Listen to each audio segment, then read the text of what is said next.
The dining room felt colder than usual that Thursday evening. Lorraine sat at the head of the table like a judge preparing to deliver a sentence. Her perfectly manicured nails drummed against the polished wood surface. Caleb, my husband of 5 years, sat beside her with his eyes fixed on his coffee cup. "We need to discuss the lake house," Lorraine announced without preamble. My stomach tightened instantly. I'd spent the last 3 years pouring myself into that property. Every single weekend, every holiday, every spare moment. I'd stripped decades-old wallpaper until my fingers bled. I'd painted every wall. I designed and planted the garden that Lorraine now proudly showed off to her country club friends. "The property needs to be refinanced," she continued in that crisp, businesslike tone she used when making pronouncements. "It's a Voss family asset. We've decided you won't be included in the new arrangement." The words hit me like ice water thrown in my face. I turned to look at Caleb, waiting for him to object, to defend me, to say something. He wouldn't meet my eyes. "I helped build that house," I said quietly, my voice steadier than I felt inside. Lorraine's smile was sharp as a blade. "You helped, dear. But it was never truly yours. If necessary, you should prepare to move out." My hands trembled under the table. Around us sat the house I'd transformed from a neglected property into something beautiful. The crown molding I'd carefully installed myself. The hardwood floors I'd spent weeks refinishing on my hands and knees. Lorraine slid a thick stack of papers across the table toward me with deliberate slowness. "Sign your acknowledgement that you understand the situation." The papers sat there between us like a coiled snake. I stared down at the documents spread before me. My name was typed at the bottom of the final page in cold, impersonal font. A signature line waited beneath it like an open grave. "It's just a formality," Caleb mumbled into his coffee cup, still refusing to look at me directly. "Just something we need on record. Just a formality.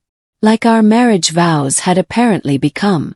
Like the years I'd invested in this family, and this property meant nothing at all." "No," I said firmly. Lorraine's practiced smile tightened at the corners. "Excuse me. I won't sign these papers." The temperature in the room seemed to drop another 10 degrees. I stood on shaking legs and walked out of the dining room with as much dignity as I could gather.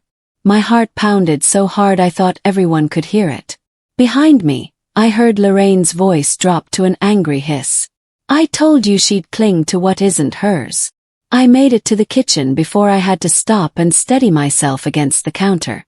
My reflection stared back at me from the dark window glass. Pale face, white eyes, trembling lips. I looked pathetic.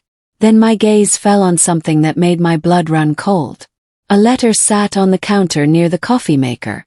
My hands shook as I picked it up and unfolded it. Refinancing application for the lake house property. Caleb's signature sprawled across the bottom. The date made my stomach lurch. 2 weeks ago. He'd already started this process. Before tonight's ambush meeting. Before giving me any choice or even informing me. They'd planned every detail of this betrayal. I sat alone in our car in the dark driveway, unable to make myself go back inside that house. My phone felt impossibly heavy in my trembling hands as I scrolled to my sister's number. "Are you okay?" she answered immediately, somehow sensing something was wrong from just seeing my name on her screen. "They're taking the house." My voice cracked on the words. "Lorraine said I don't deserve it. That it was never mine." "Wait, back up. Are you even on the deed?" The question stopped me completely. In 5 years of marriage, I'd never actually checked.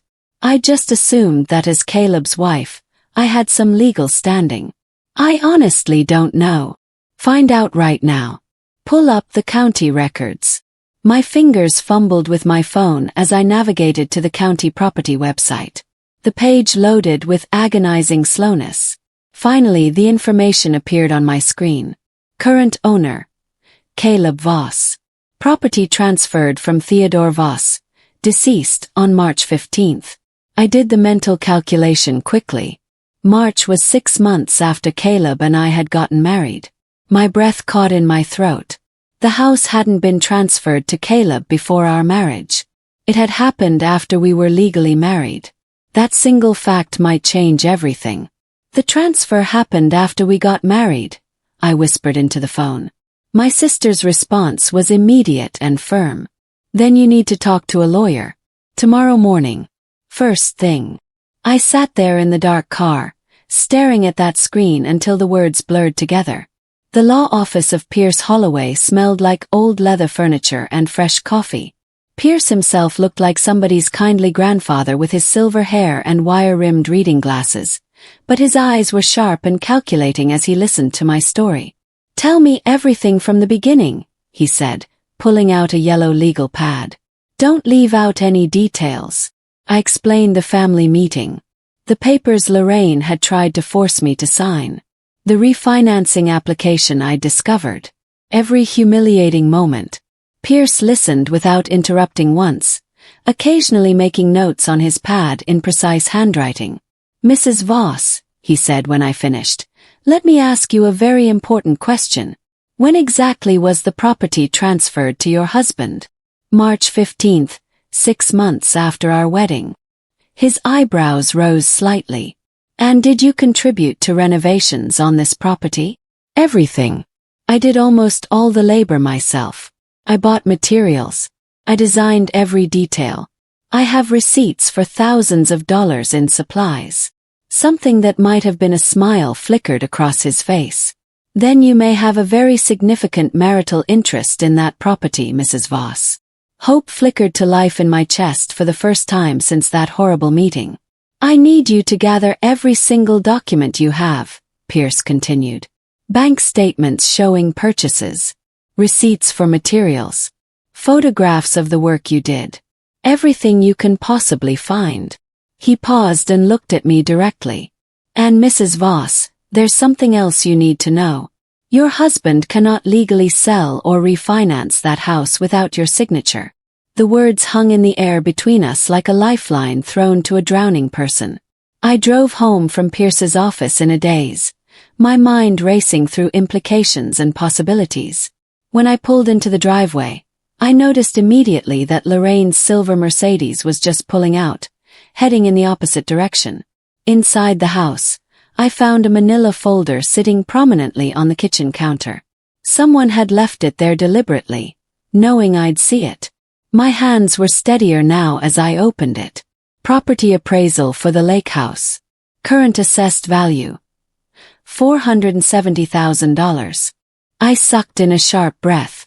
I'd known the renovations had increased the value significantly, but seeing that number in black and white made it real. Clipped inside the folder were copies of renovation receipts, paint purchases from the hardware store, flooring materials, light fixtures, landscaping supplies from the garden center. Some of the receipts had my own handwriting in the margins, notes about paint colors and measurements that I'd scribbled down while planning. Caleb had submitted these with the appraisal as proof of the improvements made to the property. Proof that I had contributed substantially to increasing its value. I was still standing there, studying the documents, when I heard the front door open. Caleb walked into the kitchen and froze completely when he saw me holding the folder. "What are you doing home so early?" His voice came out too high, almost panicked. I looked at him carefully. Really studied the man I'd married. When exactly had he become someone I didn't recognize? "Were you planning to tell me about this appraisal?" I asked calmly. Caleb's face went through several expressions in rapid succession. Surprise, guilt, defensiveness. "It's just preparation work," he stammered. "Nothing concrete. Mom wanted to know the current value for planning purposes." "Planning purposes for what, exactly?" "Just future planning. Long-term financial strategy. You know how she is about these things. And is protecting family assets part of that strategy?" I quoted his mother's exact words from the meeting. His defensiveness hardened into something uglier.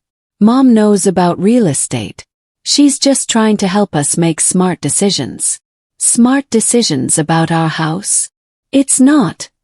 He stopped himself, but too late. "It's not what?" "It's not our house. Is that what you were going to say? He reached toward the folder. I pulled it back against my chest. You used my receipts, I said quietly, but with steel underneath. My work, my contributions, my handwriting on these notes. You submitted them to prove how valuable the house has become. Aubrey, please. You're making this into something it's not. Then answer me honestly. Were you and your mother planning to sell this house without even telling me? The silence that followed told me everything I needed to know. His face had gone pale. His mouth opened and closed without producing any sound. I walked past him toward our bedroom, locked the door behind me, sat on the edge of the bed and tried to process what my marriage had become. My phone buzzed with an incoming text message. Lorraine. Family barbecue this Saturday at 2 p.m. Don't make excuses not to attend. I stared at the message for a long time. They thought they'd already won this battle. They had no idea what was coming. The family barbecue on Saturday was an exercise in torture.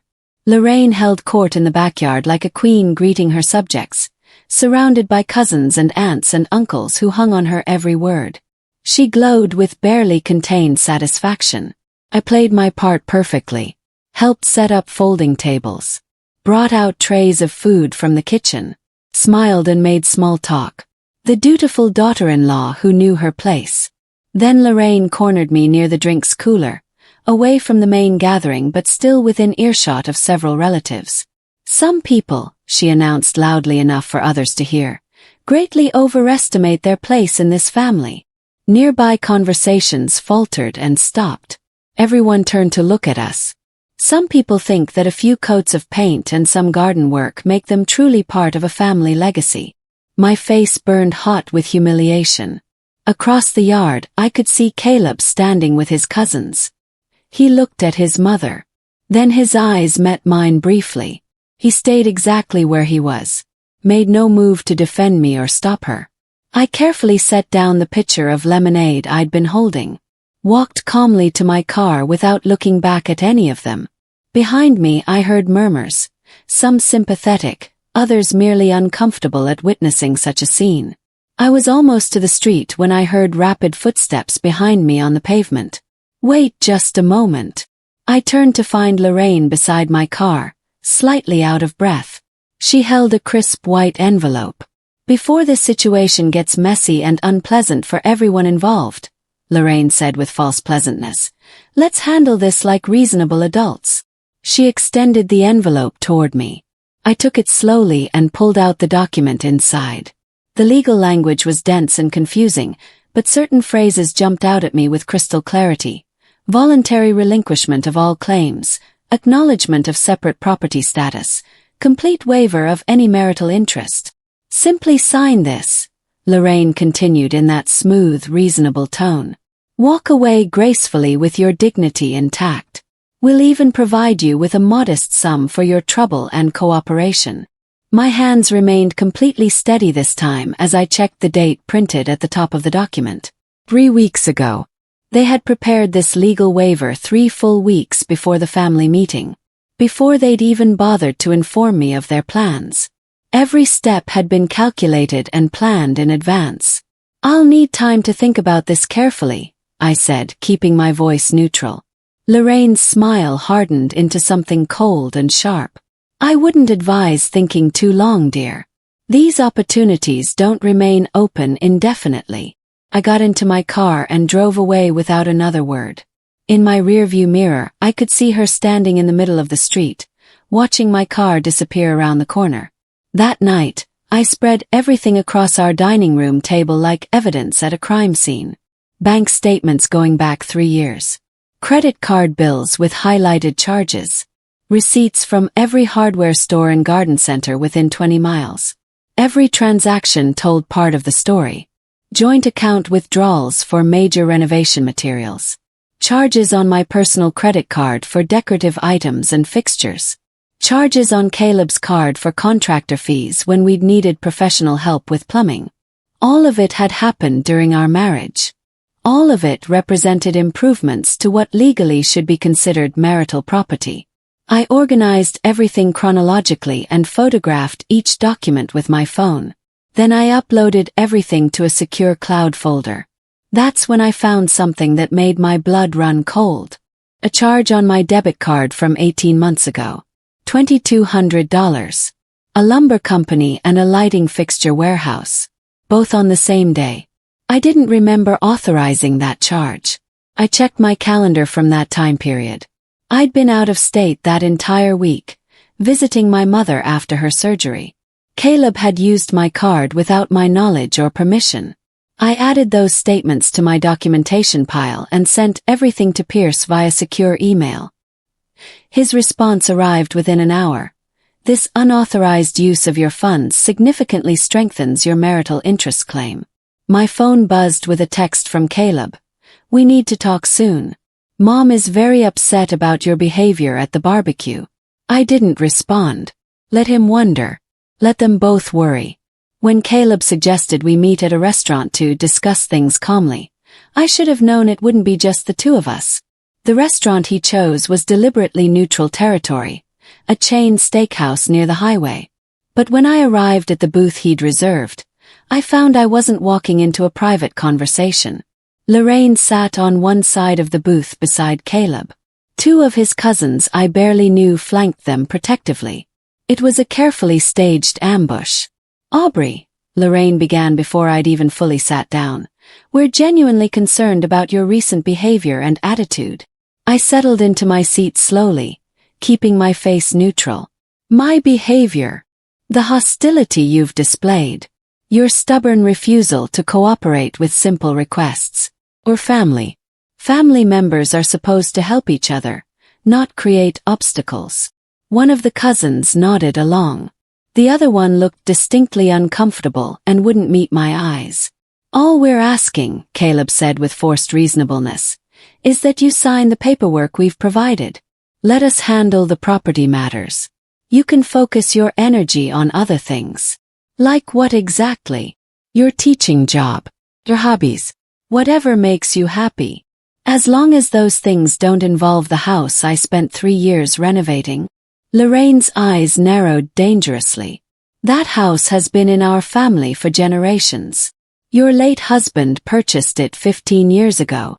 That's the same thing as generations in this family. The uncomfortable cousin shifted in his seat. Maybe we should. Maybe Aubrey should stop being unnecessarily difficult. Lorraine snapped, cutting him off. I stood up from the booth. I won't sign anything you put in front of me. Lorraine's face flushed dark red with anger. Then you leave us absolutely no choice in how we proceed. The whispers started spreading through town 3 days later like a virus. At the grocery store on Tuesday afternoon, I encountered 2 women from Lorraine's country club. They whispered behind their hands while shooting pitying glances in my direction. At the bank on Wednesday, the teller gave me an odd, knowing look when processing my transaction. On Thursday, my neighbor mentioned in passing that she'd heard I was going through something difficult with my in-laws. By Friday, I understood completely. Lorraine had launched a systematic campaign. She was telling everyone who would listen that I was greedy, that I was leeching off the respected Voss family name, that I was trying to steal property that didn't belong to me. I stayed quiet through all of it. Let the lies pile up and spread. Because every false word she spoke was ammunition I could use later. Friday afternoon, my phone rang with a call from an unknown out-of-state number. I almost didn't answer. Aubrey. This is Diane Voss. Caleb's aunt from Pennsylvania. I'd only met her twice, briefly, at family events. She lived too far away to attend most gatherings. I need to tell you something important, she said urgently. Something about Lorraine that you deserve to know. Lorraine has behaved like this for years, Diane explained over the phone. When Caleb's father Theodore was still alive, she tried constantly to control every decision he made. She absolutely hated that he left the lake house specifically to Caleb in his will. Why did that bother her so much? Because she couldn't control it anymore. Couldn't make unilateral decisions to sell it or profit from it. She's been waiting for an opportunity to regain that control. My stomach churned with a sick feeling. She's been planning this for a long time. She told me years ago, right after you and Caleb got engaged, that you weren't proper Voss material, that Caleb could have done better. I should have warned you then, but I thought she'd eventually accept you. Why are you telling me all this now? Because I drove past the lake house yesterday to see if Caleb was home. There was a photographer there with professional equipment. Aubrey, I think they're planning something bigger than just refinancing. My hands tightened on the phone. Thank you for warning me. I drove to the lake house early Saturday morning before anyone else would be there. Or so I thought. A car I didn't recognize sat in the driveway. A white SUV with commercial plates. Inside the house, I found a man in his 30s setting up professional photography equipment in the living room I'd painted. Excuse me, what are you doing in here? Yes. Listing photos, he said casually while adjusting his camera settings. Your husband hired me yesterday. Said you'd already signed off on everything. My blood turned to ice in my veins. Before I could respond, Lorraine appeared from the kitchen carrying a vase of fresh flowers for staging. You're not supposed to be here right now, she said sharply. I live here. Or I did. Not for much longer from what I understand. The photographer looked back and forth between us, clearly sensing the tension and becoming uncomfortable. We're simply documenting the property, Lorraine continued smoothly. For insurance purposes and records. He just told me these are listing photos for selling the house. The photographer began hastily packing up his camera equipment. Look, I really don't want to be in the middle of whatever this is. As he headed for the door, he paused beside me and lowered his voice. She told me you'd already signed legal documents approving everything. But if you haven't, you should know they're planning to list this property next week. Pierce Holloway moved with impressive speed once I gave him the go-ahead. By Monday morning, he had filed a formal marital interest protection notice with the county recorder's office. This filing essentially puts a legal hold on any sale or refinancing, he explained over the phone. They cannot proceed with any transaction without first resolving your marital property claim. What happens next? They'll discover it when they try to move forward with their plans. Based on what you've told me, that should happen very soon. It happened even sooner than Pierce predicted. Wednesday afternoon, Caleb and Lorraine had a scheduled meeting with a real estate agent downtown. I knew this because they'd been careless. The confirmation email had been sent to our joint email account that I still had access to. I didn't tell them about the marital interest filing. I simply waited to see what would happen. Thursday morning my phone rang. Pierce's voice sounded satisfied. The real estate agent contacted the title company to begin preliminary paperwork. The title company informed them of your marital interest claim on record. How did they react? Lorraine called her personal attorney. 3 times in 1 hour. Her attorney then called me. The real estate office was located in a modern downtown building with floor-to-ceiling glass walls. I wasn't invited to this meeting, obviously. But I went anyway. I sat in the small coffee shop directly across the street, positioned by the window with a clear view into the agent's conference room. Lorraine, Caleb, and a woman in a sharp red blazer sat around the polished table. I sipped my coffee and watched the scene unfold like a silent movie. The conversation appeared pleasant at first. The agent smiled and gestured at documents. Then her expression shifted dramatically. She turned her laptop screen toward them and pointed at something. Lorraine's mouth began moving rapidly. Even from across the street, I could see the anger in her gestures. The agent shook her head firmly. Caleb pulled out his phone and made what appeared to be an urgent call. He spoke rapidly into the phone, his face growing redder. The agent kept shaking her head, pointing back to her laptop screen. Finally, Lorraine stood abruptly and stormed toward the door. She grabbed Caleb's arm and physically pulled him outside onto the sidewalk. I watched them argue through the coffee shop window. Lorraine's face was scarlet. Her hands gestured wildly. Caleb looked sick, like he might throw up right there on the pavement. They eventually went back inside. The meeting lasted exactly 5 more minutes before all 3 left the conference room. When Lorraine and Caleb emerged onto the street, Lorraine looked like someone had physically slapped her across the face. Caleb came home that evening while I was making dinner in the kitchen. I heard his car in the driveway, then his heavy footsteps on the porch. "We need to talk right now," he said as he burst through the door. "About what?" I kept my voice neutral while stirring pasta. "You know exactly what about." His voice was hard, almost cruel. "What you did. What you filed." "What did I do?" "Don't play innocent games with me. You filed something with the county. Some legal claim. You're deliberately blocking the sale. There shouldn't be any sale to block. You're my husband. This is our house. It's not your house.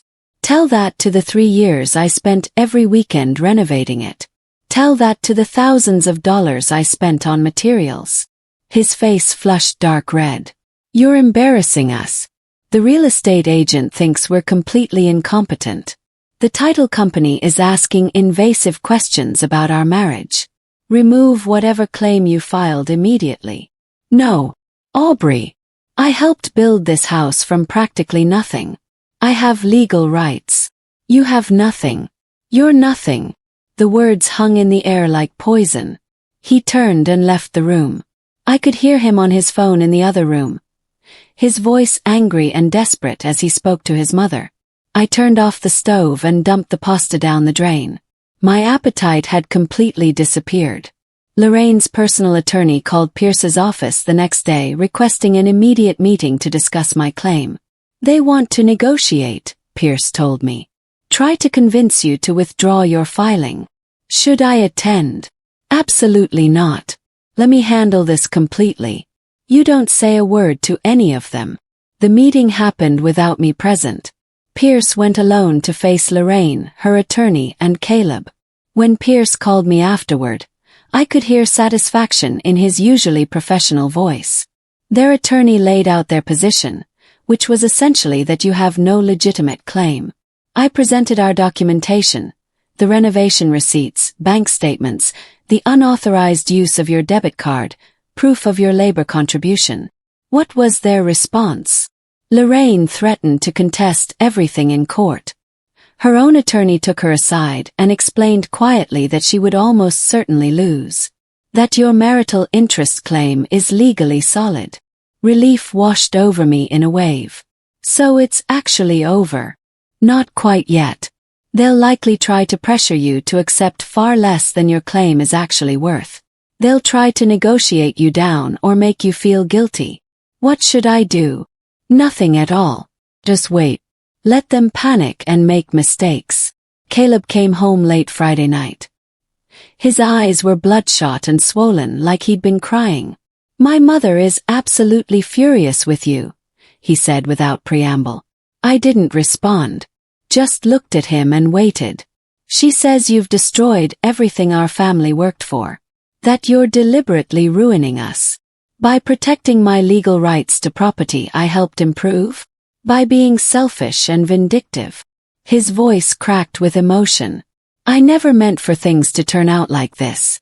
This wasn't supposed to happen. You meant to sell the house without even telling me it was happening. Mom said it was the best solution. For everyone involved. For everyone except me, apparently." He collapsed onto the couch heavily. "I didn't understand it would be like this. I thought you'd understand what we were trying to do." "Understand what?" "That your mother's wishes matter more than your wife's rights." He stared at his hands and said nothing. I looked at this man I had married 5 years ago. This stranger who had stood by silently while his mother tried to steal from me. Who had betrayed me in the most fundamental way possible. "I want a divorce," I said quietly but firmly. The words seemed to echo in the silent room. Filing for divorce felt like jumping off a cliff into dark water. Terrifying but necessary. Pierce handled all the paperwork with his usual efficiency. Everything was clean, professional, legally airtight. When Lorraine discovered I'd filed for divorce, she completely lost control. She called my phone 17 times in a single hour. I didn't answer once. She showed up at the school where I taught. The security guard had to escort her off the property when she refused to leave. She sent long, rambling emails full of accusations and vitriol. I was destroying her son's life, stealing her family's legacy. I'd apparently been planning this manipulation from the very beginning. I saved every single message carefully. The divorce mediation included mandatory property division discussions. Pierce presented our case methodically, documented renovation contributions, receipts for materials, bank statements showing joint funds used, unauthorized use of my personal debit card. Lorraine's attorney looked exhausted before we even started. Mrs. Voss has a legitimate legal claim to half the property's assessed value, Pierce stated clearly. Caleb's attorney nodded reluctantly in agreement. Lorraine shot to her feet. Half. She deserves nothing. Mrs. Voss, the mediator said with practiced patience, your daughter-in-law contributed substantially to the property throughout the marriage. Under this state's marital property laws. I don't care what your laws say. Caleb grabbed his mother's arm hard. Mom, please sit down. She's stealing everything we worked for. You didn't work for any of it, I said quietly from across the table. I did. The property evaluation process was brutally thorough. Every renovation I'd completed was documented in detail. Every contribution I'd made was calculated and verified. The lake house's current assessed value, $470,000. My documented direct contributions in materials and labor, over $90,000. Combined with this state's marital property laws regarding jointly improved assets, the evaluator determined I was legally entitled to half the property's value, $235,000. Lorraine nearly collapsed when the mediator announced the final number. She actually swayed in her chair. We don't have that kind of cash available, Caleb said weakly. Then you'll need to refinance the property to buy out Mrs. Voss's share, Pierce replied calmly. Or sell the property and split the proceeds. Sell it, Lorraine whispered like he'd suggested murder. Sell our family house. It's your son's house, Pierce corrected her gently, which his wife helped substantially improve during their marriage. The conference room fell completely silent except for the sound of Lorraine's ragged breathing. The divorce was finalized on a cold Tuesday in November. Clean and final. Caleb kept the lake house in the settlement, but he was required by court order to buy out my marital interest share, $235,000. To raise that amount, they had to drain their savings accounts completely, take out a substantial loan with high interest rates, cancel all their plans for refinancing. Everything Lorraine had schemed to accomplish was utterly destroyed.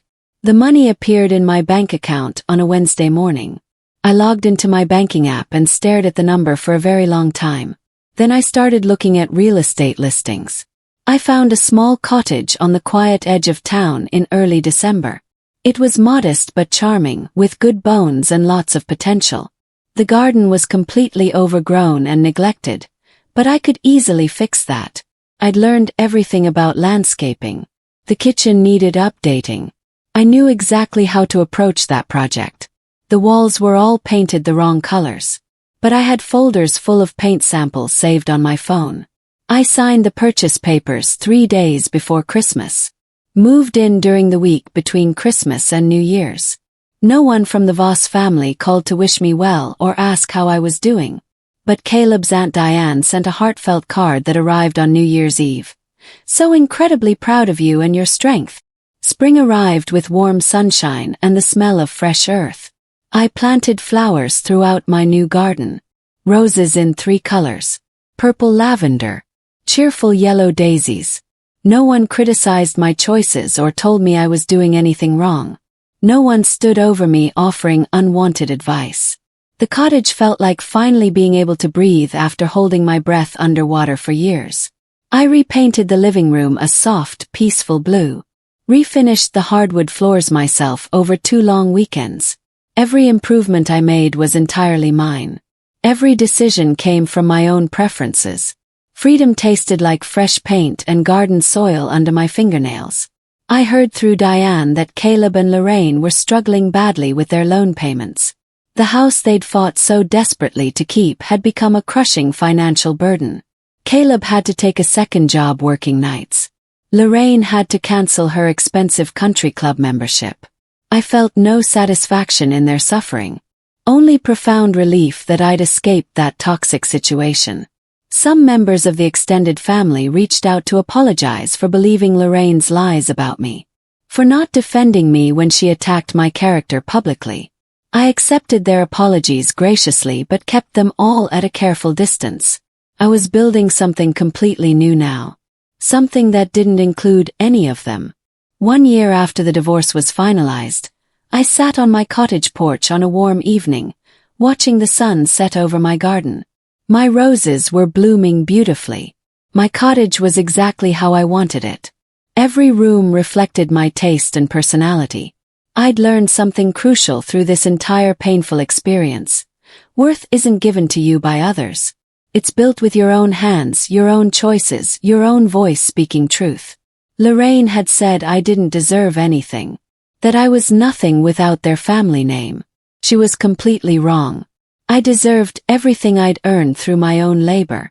Everything I'd built with my own hands. Everything I'd fought for through the legal system.